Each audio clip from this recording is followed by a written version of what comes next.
All right, hey everybody, welcome back to the channel. This is Rob here at Smirking Gun Reviews, back once again to talk about The Handmaid's Tale Season 4. Now, the season is over.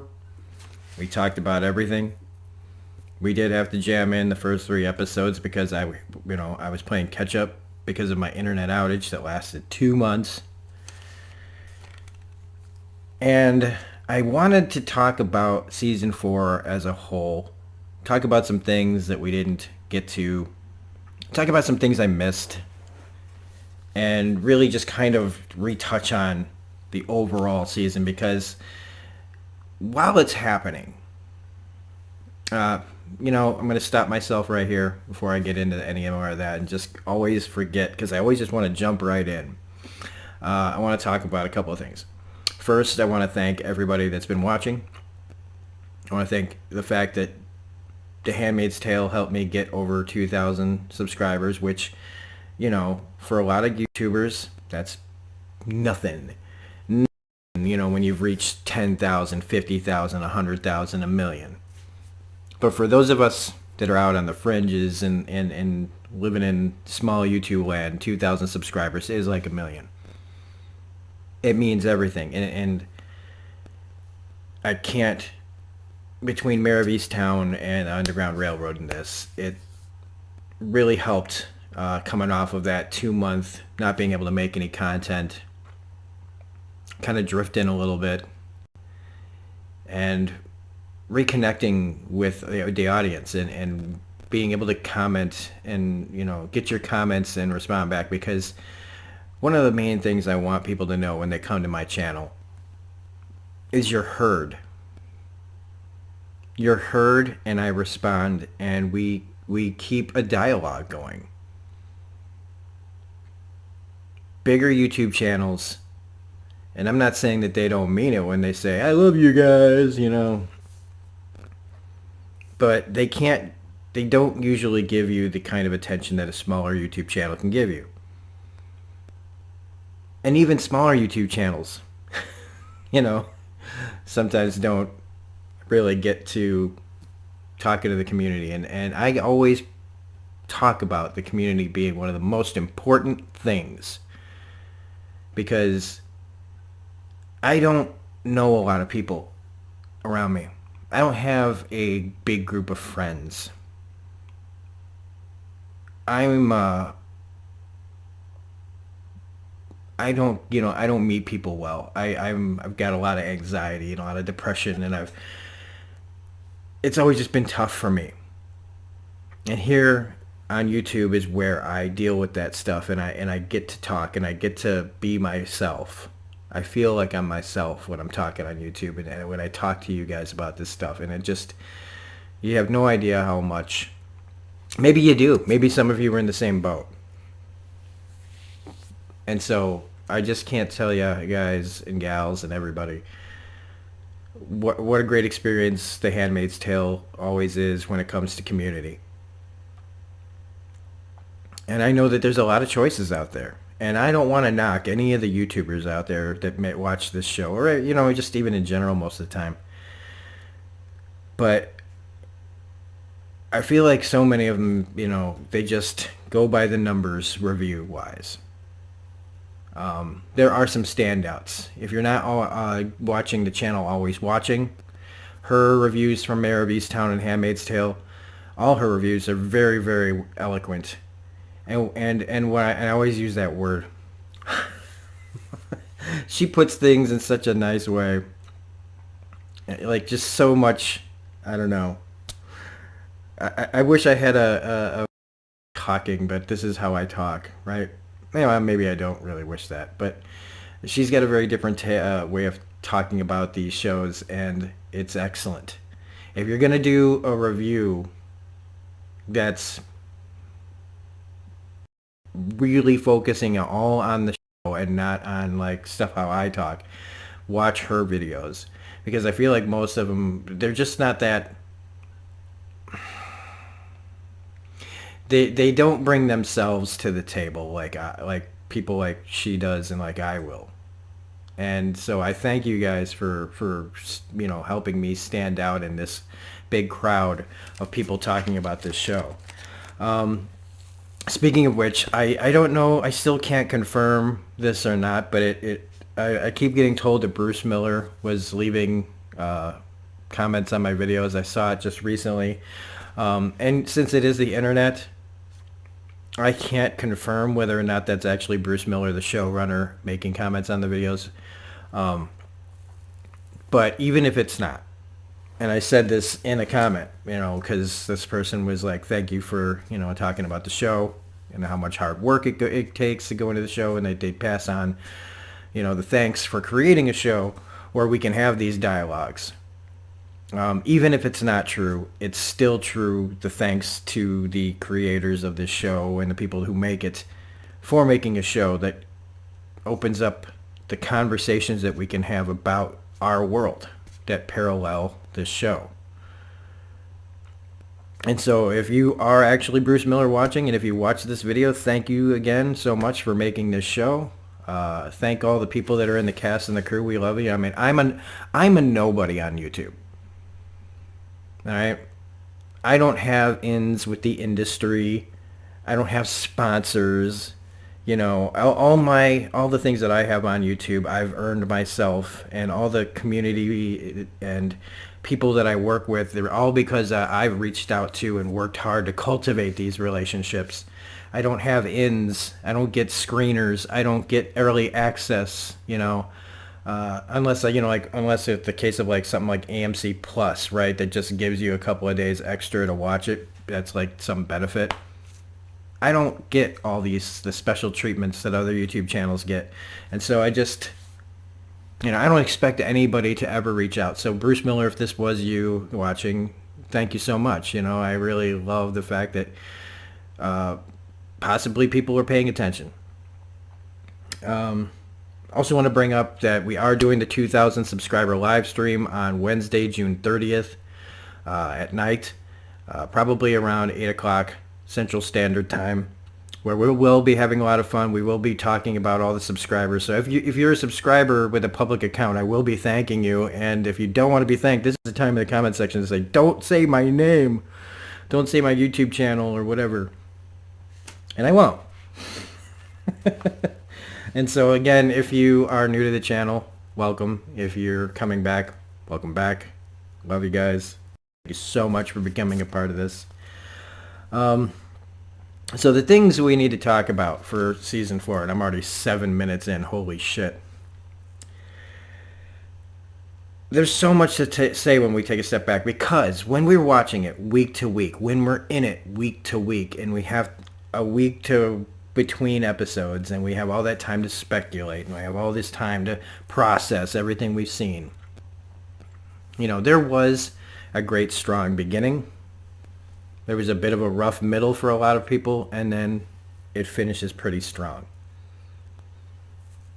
And I think that, like, when I looked at all the reviews that I made and watching all the story beats and looking at my notes again, and how there was this difficulty around June's character this year for a lot of us, I think it all really makes sense. In the end, all those things, we had to get all the way to the end so that when you step back, you can look at the whole thing and realize that it was all really necessary. Because, there's been, like, why is this just the June show? We've got all these side characters. We've got all these characters that we are invested in. But the thing is, it's always been June's show. All right, it's called The Handmaid's Tale, not Every Handmaid's Tale. We have all these other characters and actors, playing these characters so that we flesh out the world, so that we feel the stakes, so that we understand, like the scope of everything. We need people to play off the villains. We need to flesh out the world. We need to see just how awful it is. Everything can't happen just to June. And so we get invested. And then when some of these characters fall by the wayside, it's effective. It hurts. And the thing is like, all these things that happen to these characters might get frustrating, but it's all part of June's journey. all the frustrating feelings we have, you know, around the time of like between like the crossing, Milk, Chicago, and I can't remember the episode's name after Chicago. But right around in that section, there was, just a lot of really terrible things happening to other handmaids, Janine, just a lot of like stuff going on with June mentally that was really kind of hard. And that the incident with Luke, which I feel like somebody was commenting that they don't, I don't know, like if they had confirmation of this, but like what happened to him wasn't what they intended as far as like how people were seeing it, but it's just what happened, and it was kind of an unfortunate thing. But this is each June change, have to survive, and this is just another part of the journey. This is the moment we've all been waiting for, right? It's her getting out. We've all wanted it, but this is the ugliness of this escape. That sometimes when you're trying to get out, like think about people that have been trying to run from things like back in World War II, right? How many people were probably killed all trying to get out of Germany, get out of that whole area, get out of Poland, and how many people died, along the way? How many people had to deal with surviving while their friends and family members died? Not clean. It's not pretty. It's not perfect. It's not the fucking Sound of Music where everybody, at the end we just see them, the whole family gets out and on the Swiss mountains, there's everything is perfect.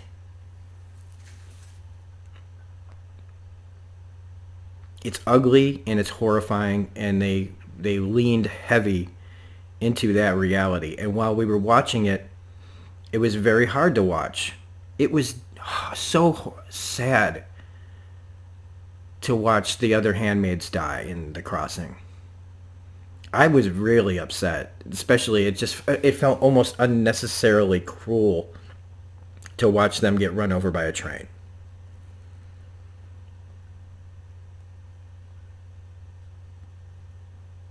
But that's just how it is. And you have to carry on as the characters. They can't just, well, they're all dead, so I guess I give up, right? It's more dragging on, and Janine and June still fighting to get through. And once they get through, finding out that where they're running to isn't what they thought. Again, reality of the resistance that they find not being what they thought it was, and just being a bunch of people just struggling to stay alive, and running their own little mini communities, and how they run those things, and how just because you're running from something bad doesn't mean that you're not going to run into something just as bad, where men are still saying, hey, you want to stay here, you got to fuck me. Those are the prices. And it shows that, like, just because you're out of Gilead doesn't mean that men aren't the same. It's what they can get away with. It's always very seems like in this, in our world, right? And in this world of Gilead and Handmaid's Tale, is men are going to do what they can get away with. Not all men, not everybody is these guys. You've got Luke and you've got Nick, who are kind of our good guys, literally good guys. And even as much as Mark is a frustrating character, I do think that while he's playing the political game, I think there is a decent person in there. I think he is a decent person. Of all the men that we see on this show, there's always a reason to say fuck that guy. There always is, and I still sometimes say fuck Mark when I think about certain things. And there's also, not every woman on this show is a saint. Look at Lydia and Serena, who are basically, and all the like, uh, the ants who bite into this, right? And some of them are probably just happy that they're not handmaids, right? And so they lean into that. It's like when you look at I was watching the Underground Railroad, right? And so some of the slaves were trained to maintain the other, control the other slaves. There's another option. You can either control your brothers and sisters with the whip, or you can be down in the mud with them. And some people, to survive, will choose that path, and that's the ants. Some of them are, but also a lot of them were true believers too, right? Like Lydia. All right, some of them didn't need convincing, but I'm sure that there are some ants that just were like, well, it's either this or get raped, or go to Jezebel's. And so, again, all this reality of the situation, that it's not clean. And even when she gets out, something we didn't talk about is post-traumatic stress disorder. The PTSD that June has, and people in the comments had brought it up, that what June has is what veterans have when they come back from war.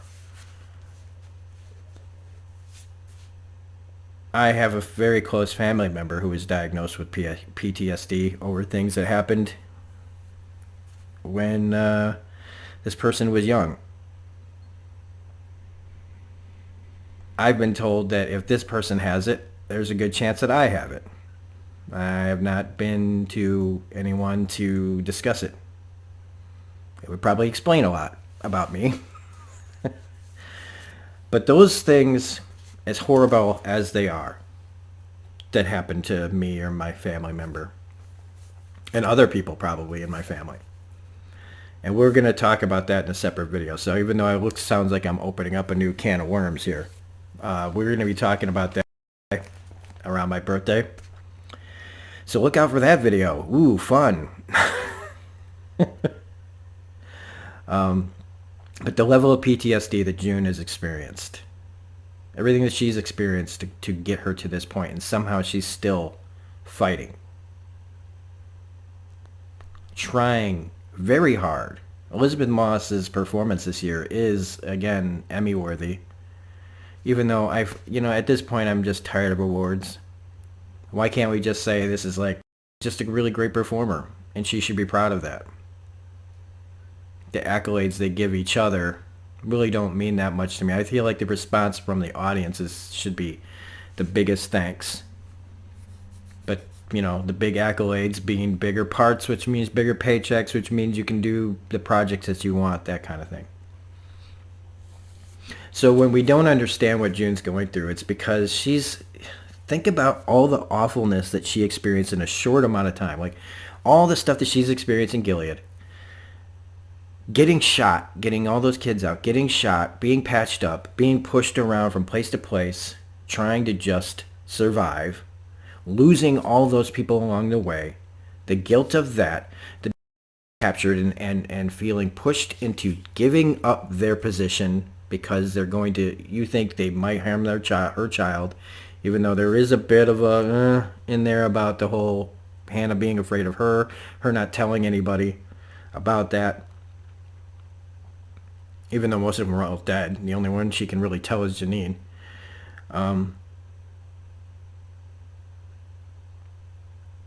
Her feelings that she's got to feel about leaving people behind, not just Hannah.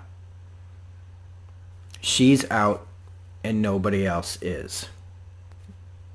Yeah, she's got Moira and she's got Emily, and there is the support group of the handmaids that got out, right? It helps. It probably helps a little bit, but it's also probably more of a reminder. And so when we get to the finale and June gets her army together, which I guess the June army should be t-shirts. Another commenter put that in there. I bet you can get a June's Army t-shirt on Redbubble or TeePublic or somewhere pretty soon. And if not, man, maybe I should have somebody like make a design and try to sell it on Redbubble, make a couple of bucks on the side. But I don't know. I don't know how to do that, to be honest with you. And with the 40-hour work week I already do, and then jamming all this in, making a T-shirt design, what am I? I don't know. I almost called myself a Renaissance man. What a dick.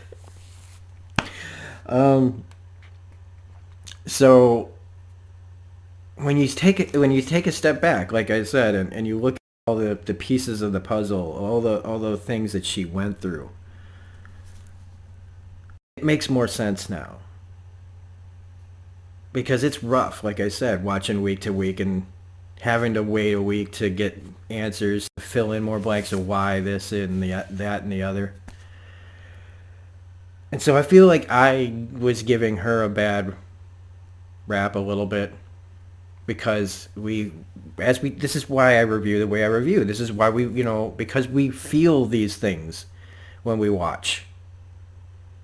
We make connections. We feel empathy. We feel related, these characters are relatable. People have experienced the things that June has experienced.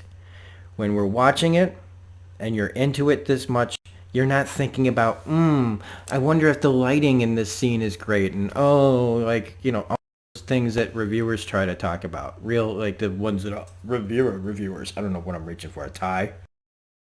I'm straightening my tie. My reviewer tie. Do they even wear ties? Most reviewers don't wear ties. They're wearing like shit like I am.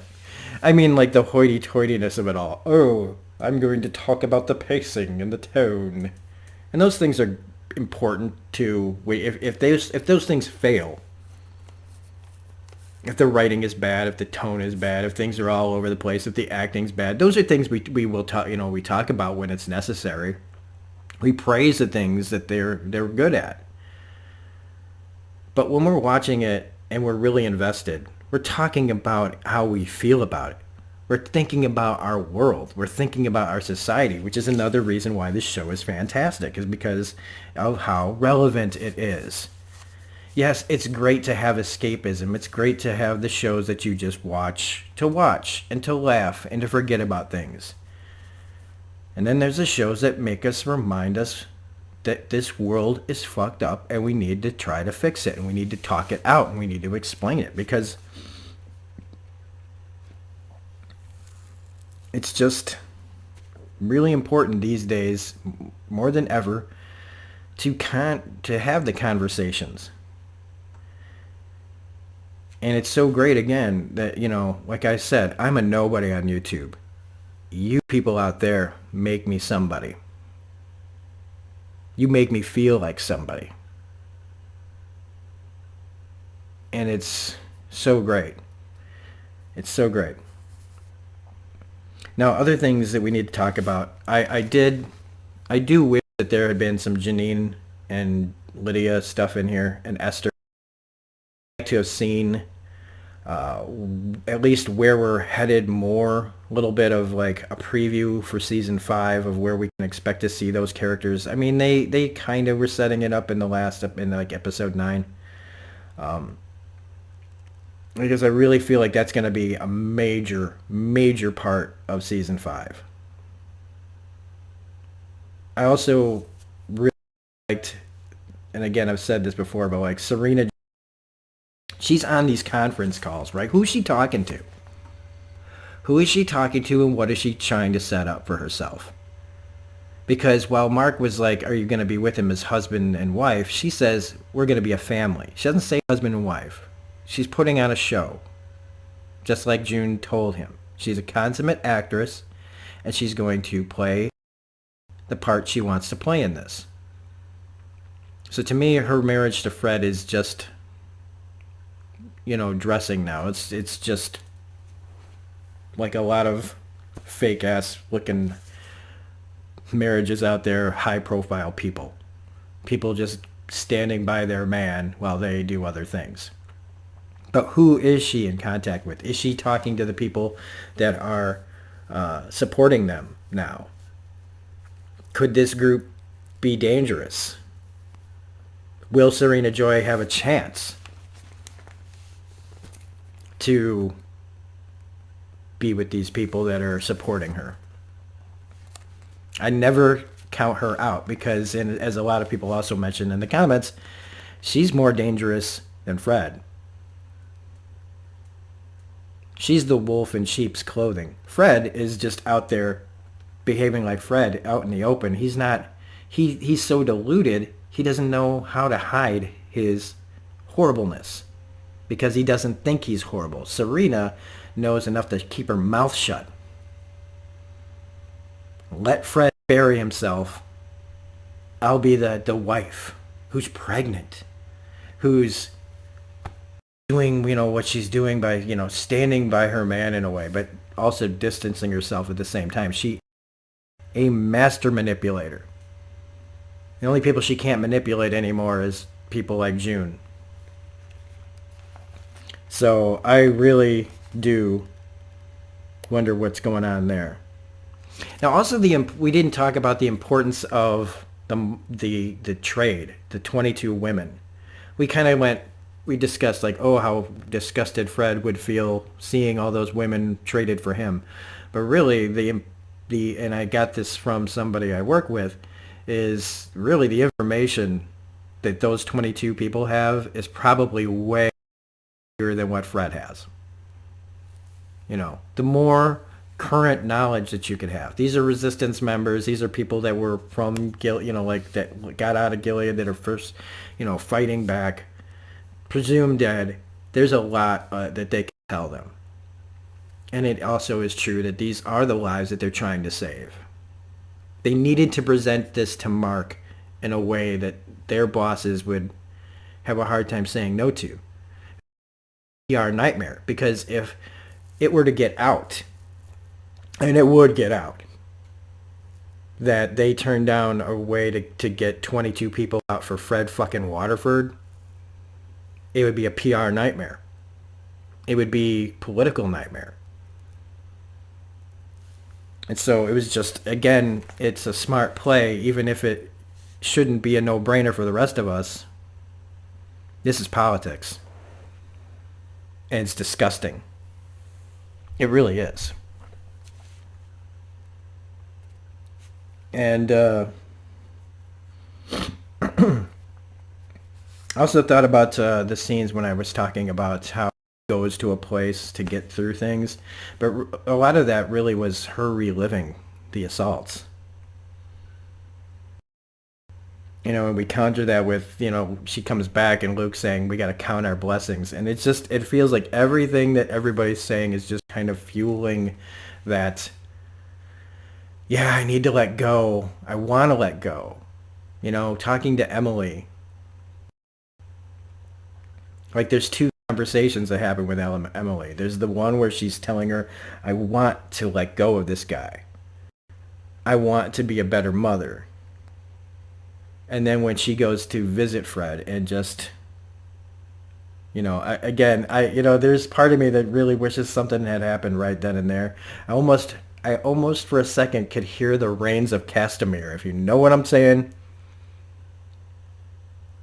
you know what I'm saying, all right? We're talking Red Wedding stuff from like Game of Thrones. Like I could almost hear that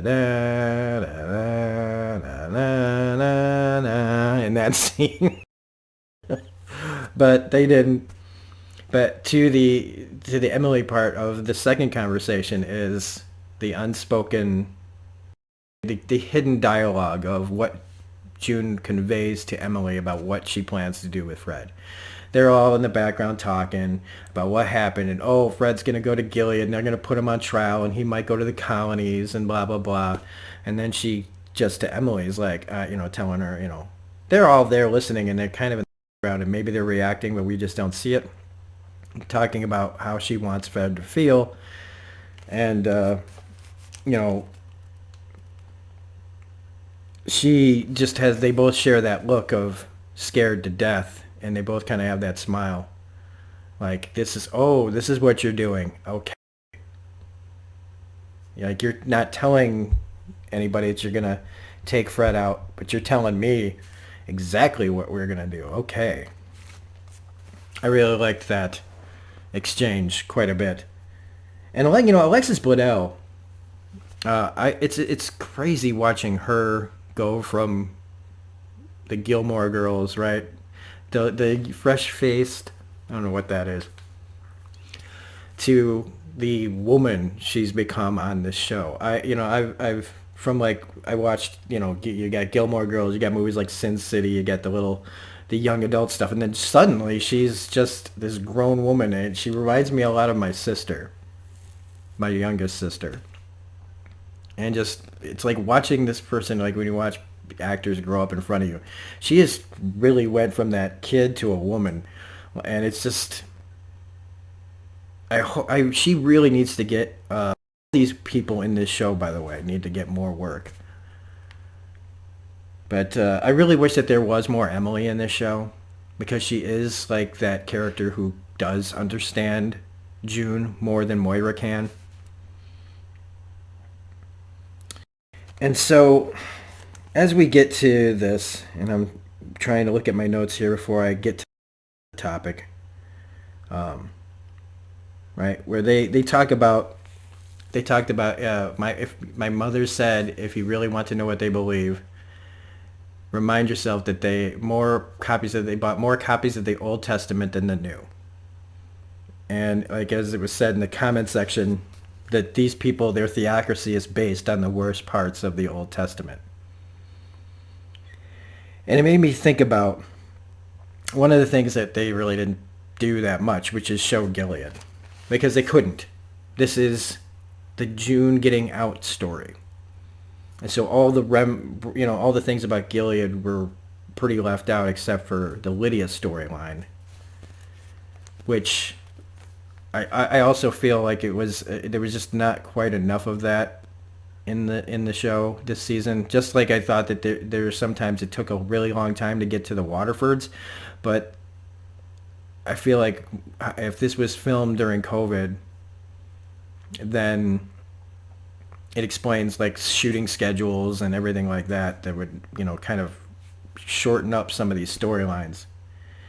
But I wanted to talk about, before I end this, is I wanted to talk about something topical, because I was thinking about how Fred's getting away with it at the beginning of this episode.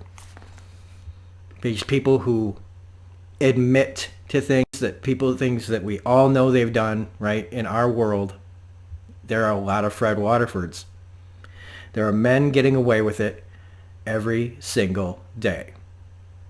Whether it's from the Me Too movement or other things. People that get away with sexual assaults, and we know they did it. People people that are afraid for their lives, that don't come forward because they're afraid of what will happen to them if they come forward. What will happen to their lives. And it's just like, I think about how I am, because this show really woke me up on a lot of things. Because I'm just, admittedly, I'm not good with the ladies. Never have been. Part of that is because of the way I grew up. And again, we'll be discussing more of that on my video at the end of July, because of my background. I didn't really know how to talk to girls. I still don't. Nobody. I was in a thing that basically I didn't get to know how to talk to people in the world, the real world. And I never learned. If there's some things that you just can't, you have to teach yourself, and I never learned. And so I don't know how to be around women. And sometimes I know that I've been unintentionally creepy about it, probably, because I don't know what to do. I know I've never assaulted anyone. I know I've never had the desire to assault anyone like in this show. But it makes me, look at how I've handled interactions with women. And sometimes I still fail because I don't know how to react to things. I don't know how to approach things. And I'm always trying to get better. But the men in this world, in our world, a lot of men in our world and correlating to what's going on in the show. It just, when you think about the attitude that the men in Gilead have, right? That there's a real hatred for women. Gilead's whole thing, it's not just politics. It's not just repopulating the world, like, oh, we can't have kids, so we've come up with this system that will work. And hey, look, Fred Waterford thinks it works.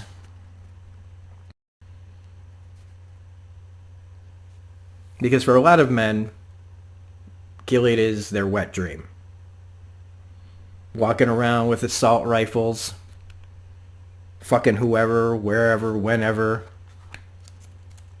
and hiding their true selves behind family values, God, religion. But really, it's just an excuse to just be their basest selves. And you can dress up in a suit and a tie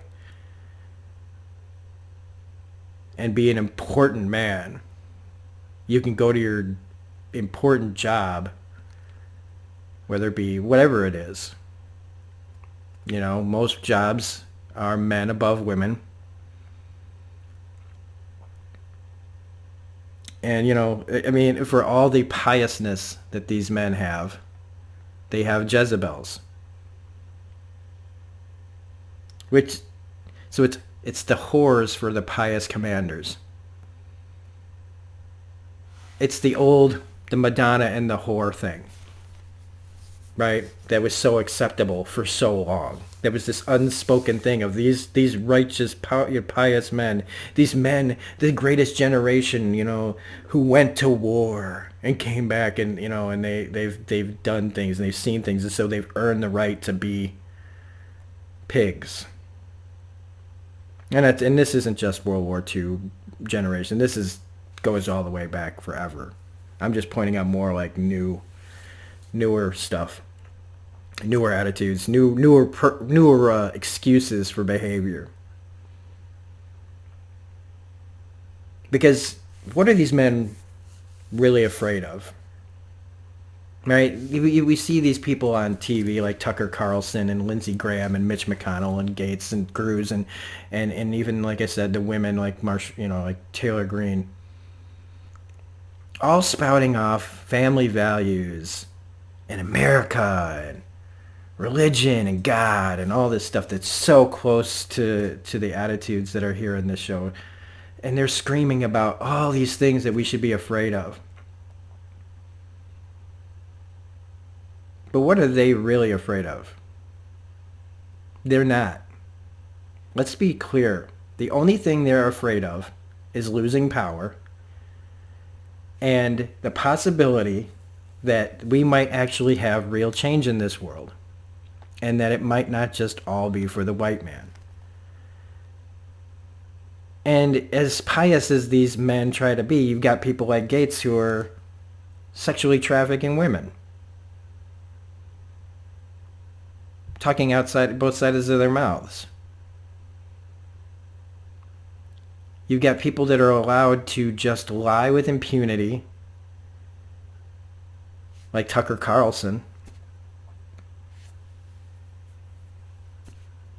And they hide behind the Constitution, and they hide behind their beliefs, and they're dressing up all these lies for the ignorant out there so that women stay in their place, minorities stay in their place, so that the white man can keep doing what? Holding on desperately to a world that is banging on the door for change, pounding on the door for change. The doors are coming loose. And it doesn't mean the end of the white man. It just means you gotta unfuck your way of thinking and get with the fucking program. Now, we're never going to probably change all of this. Not without a good amount of blood in the streets. But while we let these people run our country. While we cry and scream about it on Twitter and social media, these people are arming up. These people, their fears are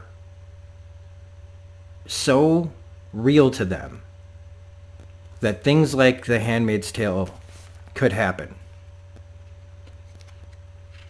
And we have to be prepared for the realities of these things. These are all dystopian tales and things like that. And these are all the cautionary tales and what ifs.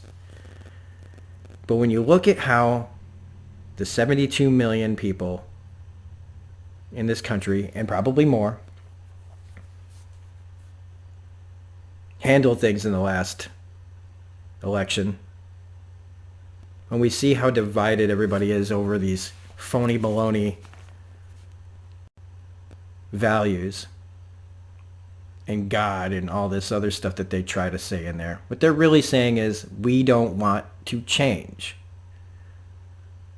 And it's been going on forever. And the only time there's ever really any change is when things have to get worse before they get better. And I realize that you might go, what is he talking about? This has nothing to do with The Handmaid's Tale, but it does.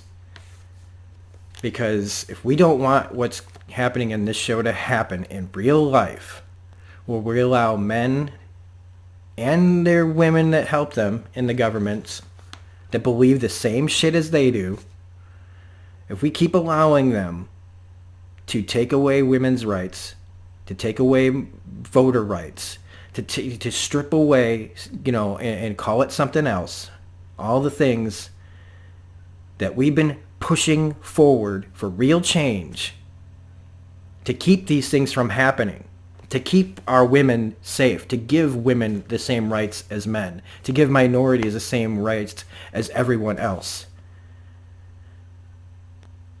If we back down even a little, every time we back down a little, they push harder. It's never stopping on their side. We can't afford to stop on ours either. What happened to the protests? I know it's hot out there. But how many, COVID's restrictions are becoming less lenient, but there's all of a sudden it's just gone again. And the conversation starts anew, and everything builds up again until we explode again. We never should have stopped exploding. Because the worst thing that I can imagine, right, because of what I grew up in, my religion that believes in their own apocalypse, I don't worry about that. I don't worry about some fire and brimstone stuff. I worry about men like the people in this show completely blowing up any chance that this country has at being actually great. Being actually better than how we left it. Moving on to helping, tackling these things that will help men and women and every race and our environment, and still all these things that should be easy. All these things that should be easy to say either yes or no to. And we can't get anything done because we have people in charge who do not have our best interests at heart, who want to keep people down and under their boot heel. And if you think they're going to go away, they're not, because the best people the best people die and the worst people stick around. The joke about only the good die young, or the song, it's true for a reason. And it's just really hard to see this. And while I know now that has gotten way off a topic, right? Or some of you have probably tuned way out. I hope you guys understand where I'm coming from in this. because this is what The Handmaid's Tale brings out in me. It's the fact that we live in a world that is so close to this world that they're portraying. We just haven't gotten, a dirty bomb blown up in our capital, and we haven't lost all the good people that could have done something. It's time for everyone that knows what's right to take a stand and to not let the small, petty, racist fucks that run this show. It's time to let them know that their days are numbered. Because we don't want The Handmaid's Tale to happen. We can't let this happen. We can't let our women continue to feel like they do in this country. Marginalized, fearful.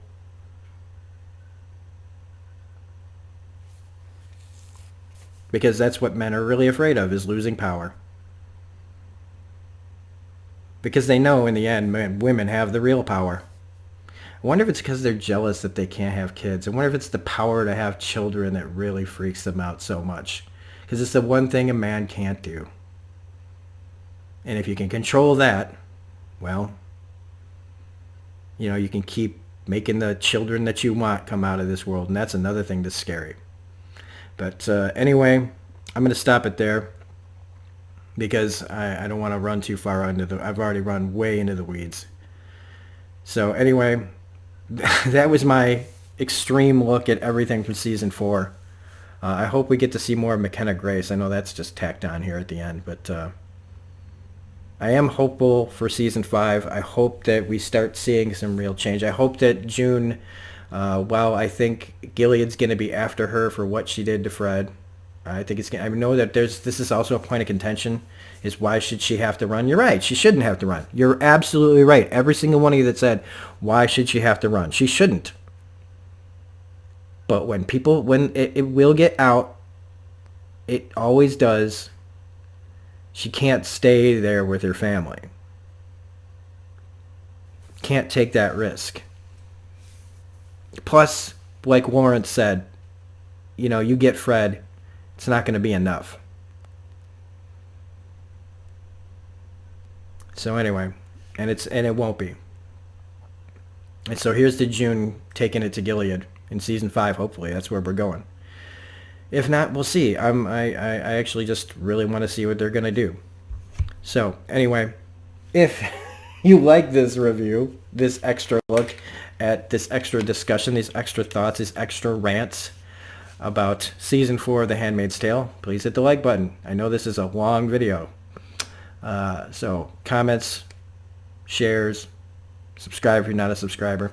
If, as always, if there's some of you that skipped around or hate watched this, you hated every single thing that I talked about here, well, we can give you the last 49 minutes of your life back with a better memory. So for those of you who liked this and are watching still, please look away or put on sunglasses, because we're going to give these people who don't like what I have to say here a better memory.